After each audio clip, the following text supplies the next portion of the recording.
श्री शिवाय नमस्तुभयम।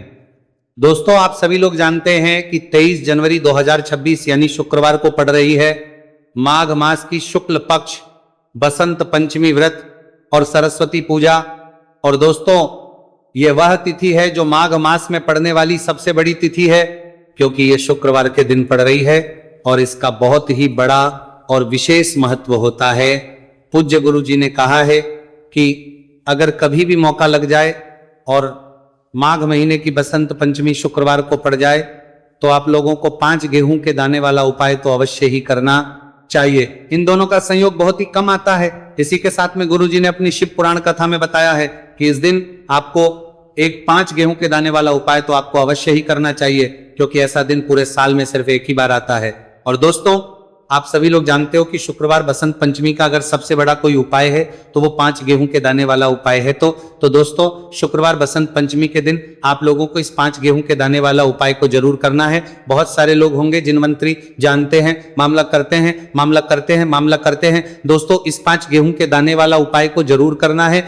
लोगों ने इस उपाय को ना किया हो, मतलब पूरा साल निकल गया, उन्होंने किसी भी दिन इस 5 गेहूं के दाने वाला उपाय को ना किया हो, पर दोस्तों आपके पास एक आखिरी मौका बचा हुआ है, जो कि 23 जनवरी 2026 शुक्रवार बसंत पंचमी के दिन है। इस दिन आप लोगों को इस वाले उपाय को कर लेना है। भले ही आपने पूरे महीने भर इस उपाय को ना किया हो, पर अगर आपने इस माघ महीने के शुक्रवार बसंत पंचमी के दिन अगर इस वाले उपाय को कर लिया तो आपको इस उपाय को करने का वो फल मिलेगा जिसकी आपने कभी कल्पना भी नहीं करी होगी।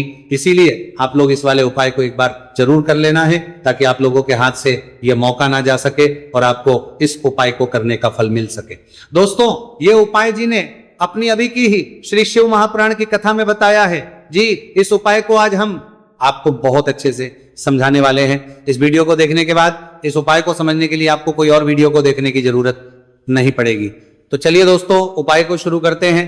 देखिए, ये इस माघ महीने के शुक्रवार बसंत पंचमी के दिन ये इतना खास होता है, इतना महत्वपूर्ण होता है। देखा गया है कभी कभी बड़े बड़े पाठ अनुष्ठान से जो मनोकामना पूर्ण नहीं होते, वह माघ महीने की शुक्रवार बसंत पंचमी के दिन एक छोटे से उपाय करने से ही आपकी मनोकामना पूर्ण हो जाती है। और बहुत सारे लोगों ने इस उपाय को किया भी है और उनको इस उपाय को करने का फल भी जरूर मिला है। अगर आप लोग भी इस उपाय को करना चाहते हैं तो आप इस उपाय को पहले अच्छे से समझ लेना, सुन लेना, उसके बाद करना। आपको इस उपाय का फल जरूर मिलेगा। और इस उपाय को कर लेने से आपके घर में चाहे किसी भी प्रकार की दुहक और समस्या क्यों ना चल रही हो, आपको उसका कारण भी नहीं पता है कि भाई ये समस्या किस कारण से चल रही है, उसका कुछ भी कारण हो सकता है। जैसे पितृदोष हो सकता है या किसी भी तरह का मंगल दोष भी हो सकता है। तो इस दिन आप लोगों को ये वाला उपाय कर लेना है। ये एक ऐसा उपाय है जिस उपाय को अगर किसी विशेष दिन पर किया जाए तो भाई उस विशेष दिन का जो है वह तो हमें मिलता ही मिलता है, पर हमने उस दिन पर इसको किया है तो हमें उससे भी बड़ा फल मिलता है, और फल बहुत जल्दी मिलता है, क्योंकि आप इस उपाय को बहुत ही बड़े और विशेष दिन पर कर रहे हो। तो चलिए अब उपाय के बारे में बात करते हैं, लेकिन उससे पहले आप लोगों को यह जानना आवश्यक है कि आखिर ये उपाय किस समय करना है, किसको करना है और कैसे करना है। तो चलिए हम आगे आपको वीडियो में एक एक करके बता देते हैं, लेकिन उससे पहले अगर आप लोग हमारे चैनल पर पहली बार आए हैं या फिर मेरी आवाज पहली बार सुन रहे हैं तो हमारे चैनल को सब्सक्राइब जरूर कर लेना, और इस वीडियो को लाइक करके कमेंट बॉक्स में श्री शिवाय नमस्तुभयम ओम नमः शिवाय जरूर टाइप कर देना। तो दोस्तों, इस 5 गेहूं के दाने वाला उपाय को हमें इस शुक्रवार बसंत पंचमी के दिन कैसे करना है, किसको करना है, किस समय करना है और कहां पर करना है, ये सारे सवालों के जवाब आपको इस वीडियो में मिल जाएंगे। और जो ये वीडियो देखेगा भाई, उसको 5 गेहूं के दाने वाला उपाय करना चाहिए, क्योंकि इस दिन एक गेहूं के दाने का भी बहुत ही बड़ा और विशेष महत्व होता है। और जब बात आ जाए 5 गेहूं के दाने वाला उपाय की, तो ये सोने पे सुहागा वाली बात हो जाती है और ये एक बहुत ही बड़ा उपाय हो जाता है इस शुक्रवार बसंत पंचमी का। तो अब दोस्तों, इस 5 गेहूं के दाने वाला उपाय को आखिर करना किसको है, सबसे पहले हम लोग वो बात जान लेते हैं। तो देखो, घर की जो बड़ी माताएं बहनें होती हैं, उन माताओं बहनों से कोई भी एक बड़ी माता बहन इस वाले उपाय को कर सकती है।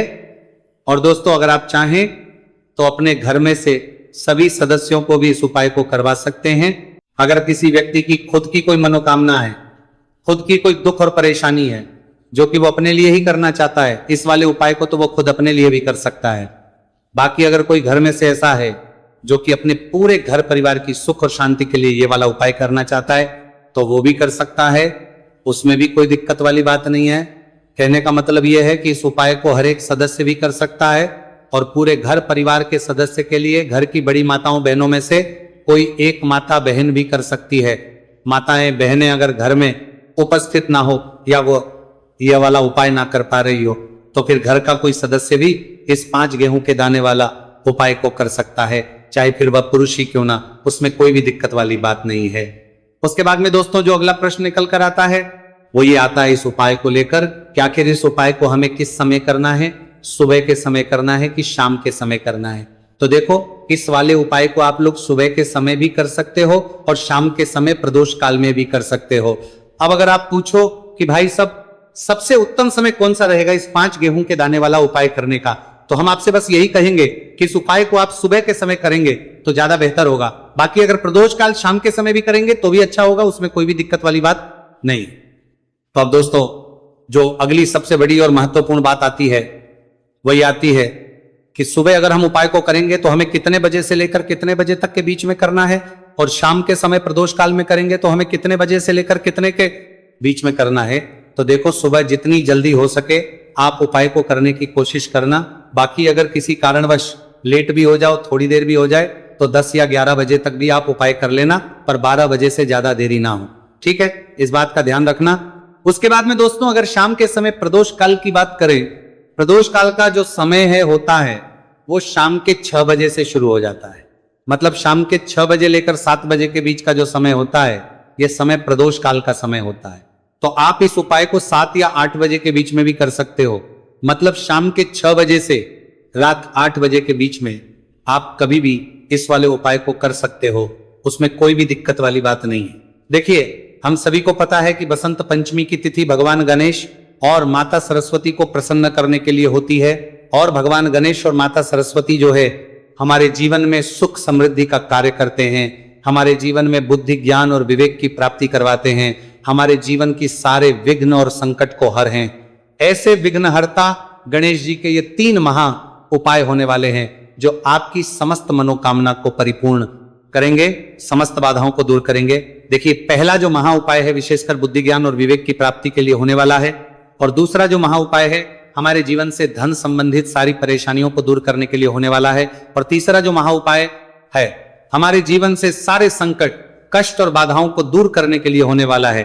देखिए दोस्तों पूज्य गुरु जी की कथा को सुन करके और समझ करके ही आपको समझाने का पूरा प्रयास करूंगा। लेकिन दोस्तों वीडियो में आगे बढ़ने से पहले वीडियो को लाइक करें। चलिए दोस्तों बात करते हैं बसंत पंचमी पर किए जाने वाले पहले विशेष उपाय के बारे में। देखिए इस उपाय को करने के लिए मात्र आपको 5 गेहूं दाने लेना है। इसी के साथ आपको एक तांबे के पात्र के अंदर शुद्ध जल ले लेना है। देखिए ये जो उपाय है विशेषकर आपके जीवन से जितने भी संकट कष्ट और क्लेश है उन सभी को दूर करने वाला है। देखिए सबसे पहले तो आपके पास जो 5 गेहूं के दाने हैं उन्हें आपको थोड़ा सा गीला कर लेना है। देखिए दोस्तों ये जो उपाय है विशेषकर ये उपाय भी हम सुबह से लेकर के शाम तक किसी भी समय कर सकते हैं। देखिए सबसे पहले आपको 4 गेहूं के दाने भगवान शिव के शिवलिंग के सीधे तरफ जहां गणेश जी का स्थान होता है वहां पर आपको ये गेहूं के दाने रख देना है। देखिए गेहूं के दाने को रखते समय आपको ओम गण गणपते नमः इस मंत्र का कुल 11 बार जाप करना है। ये जो 4 गेहूं के दाने हैं आपको भगवान शिव के शिवलिंग के सीधे तरफ गणेश जी वाले स्थान पर समर्पित कर देने हैं। अब दोस्तों आपके पास जो 1 गेहूं का दाना यानी कि 5वां और अंतिम जो गेहूं का दाना बचा है उसे आपको उस जल के पात्र के अंदर डाल देना है, और गेहूं से युक्त ये जो जल है आपको भगवान शिव के शिवलिंग पर समर्पित कर देना है। श्री शिवाय नमस्तु भयम इस मंत्र का जाप करते हुए देखिए जल समर्पित करने के बाद आपको भगवान शिव से और भगवान गणेश से प्रार्थना कर लेनी है कि हमारे जीवन में जितने भी संकट कष्ट और क्लेश हैं उन सभी को आप दूर करें। साथ ही साथ हमें हमारे जीवन में बुद्धि ज्ञान विवेक और ऐश्वर्य की प्राप्ति हो, इस प्रकार से कामना करते हुए आपको ये पहला महा उपाय भी कर लेना है। अब दोस्तों हम बात करते हैं दूसरे उपाय के बारे में। देखिए इस उपाय के लिए मात्र आपको 3 हरी इलायची लेना है। हरी इलायची आपको साबुत लेना है, खंडित नहीं होनी चाहिए, इस बात का ध्यान रखें। इसी के साथ आपको एक मिट्टी का दीपक लेना है, दीपक के अंदर आपको गोल बाती का प्रयोग करना है और उसे आपको शुद्ध घी से तैयार कर लेना है। इसी के साथ आपको एक तांबे के पात्र के अंदर शुद्ध जल ले लेना है और ये तीनों सामग्री लेकर के आपको पहुंच जाना है भगवान शिव के मंदिर में। देखिए, हरी इलायची जो होती है हमारे जीवन में धन पदा को बढ़ाने का कार्य करती है और हरी इलायची महालक्ष्मी को भी बहुत प्रिय होती है। साथ ही साथ हरी इलायची भगवान गणेश को भी प्रिय होती है, जो आपके जीवन से सारे संकटों को दूर कर देती है। हरी इलायची भगवान शिव को भी बहुत प्रिय होती है, जो हमारे जीवन में धन संबंधित सारी समस्याओं का अंत कर देती है। देखिए, आपके पास जो 3 हरी इलायची है उनमें से आपको सबसे पहली जो हरी इलायची है भगवान गणेश जी वाले स्थान पर समर्पित कर देनी है। ओम गण गणपते नमः इस मंत्र का कुल 11 बार जाप करते हुए देखिए। दूसरी जो इलायची है आपको भगवान शिव के शिवलिंग पर समर्पित कर देनी है। देखिए, अब जो आपके पास एक जल का पात्र है उसमें से थोड़ा सा जल आपको जहां आपने पहली हरी इलायची समर्पित की है गणेश जी वाले स्थान पर, वहां पर समर्पित कर देना है और अंत में जो आपके पास थोड़ा सा जल और बचेगा उसे आपको पूरा जल भगवान शिव के शिवलिंग पर शुक्र महादेव का स्मरण करते हुए आपको यह जल समर्पित कर देना है। अब दोस्तों, आपके पास जो एक दीपक है उसे आपको प्रज्वलित करना है और आपके पास जो तीसरी हरी इलायची बची हुई है उसे आपको उस दीपक के अंदर डाल देना है और इस दीपक से आपको भगवान शिव की आरती उतारना है, यानी कि इस दीपक से आपको भगवान शिव की आरती कर लेना है और अंत में आपको भगवान से प्रार्थना करनी है कि ये जो धन मेरे जीवन में समस्याएं चल रही है ये सभी समाप्त होने लग जाए। इस प्रकार से आपको भगवान गणेश और भगवान शिव से प्रार्थना कर लेनी है और ये दूसरा उपाय भी आपको कर लेना है। देखिए दोस्तों, अब हम बात कर लेते हैं तीसरे महा उपाय के बारे में। देखिए दोस्तों, इस उपाय को करने के लिए सबसे पहले हमें मात्र 7 हरे मूंग के दाने लेना है। देखिए, हरे मूंग के दाने से भगवान गणेश हमसे अति शीघ्रता से प्रसन्न होकर के जो भी मनोकामना है उसे परिपूर्ण कर देते हैं। तो इस प्रकार आपको 7 हरे मूंग के दाने लेना है। हरे मूंग को लेते समय आपको ध्यान रखना है कि ये कहीं से भी खंडित नहीं होने चाहिए और साथ में आपको एक तांबे के पात्र के अंदर शुद्ध जल ले लेना है। देखिए, ये जो उपाय है विशेषकर बुद्धि और ज्ञान की प्राप्ति के लिए है। यदि आप चाहते हैं कि आपके जो बच्चे हैं वो हमेशा ज्ञानवान रहे, पढ़ने में उनका मन लगे, तो आपको शुक्रवार बसंत पंचमी पर यह उपाय करना है।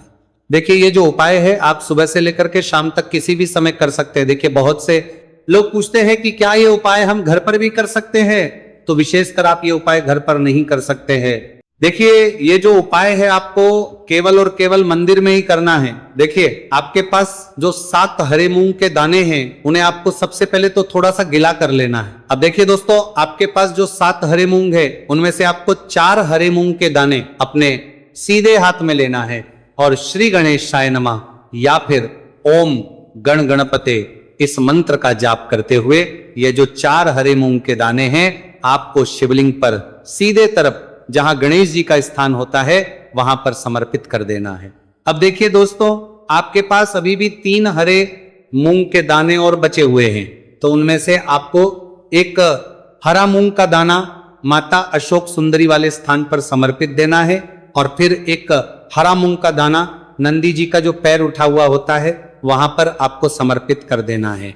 अब देखिए दोस्तों, आपके पास जो 7वां और अंतिम हरा मूंग का दाना बचेगा उसे समर्पित करने से पहले आपके पास जो जल का पात्र है उसमें से थोड़ा सा जल आपको भगवान गणेश जी वाले स्थान पर समर्पित करना है, फिर थोड़ा सा जल भगवान कार्तिकेय जी वाले स्थान पर समर्पित करना है, फिर थोड़ा सा जल माता अशोक सुंदरी वाले स्थान पर समर्पित कर देना है और थोड़ा सा जल आपको मां पार्वती के हस्तकमल यानी कि कटी वाले भाग पर समर्पित कर देना है। अंत में आपके पास जो जल बचेगा उसमें आपके पास जो 7वां और अंतिम आराम होंगे उसे आपको जल के पात्र के अंदर डाल देना है और उसके बाद आपको भगवान शिव के शिवलिंग का अभिषेक कर देना है। श्री शिवाय नमस्तुभयम इस मंत्र का जाप करते हुए, जल समर्पित करते हुए आपको यही प्रार्थना करनी है कि मेरे में या फिर मेरे घर में जो ये समस्याएं हैं ये सारी समस्याएं दूर हो जाए। ऐसे आपको प्रार्थना करनी है कि हमारे घर में बुद्धि ज्ञान और विवेक की प्राप्ति हो। इस प्रकार से आपको ये तीसरा महा उपाय कर लेना है। तो दोस्तों, ये थे पूज्य गुरुजी द्वारा बताए गए कुछ बहुत ही खास उपाय। अगर आपको जानकारी अच्छी लगी हो तो वीडियो लाइक करिएगा। मिलते हैं फिर एक नए वीडियो के साथ। श्री शिवाय नमस्तुभयम।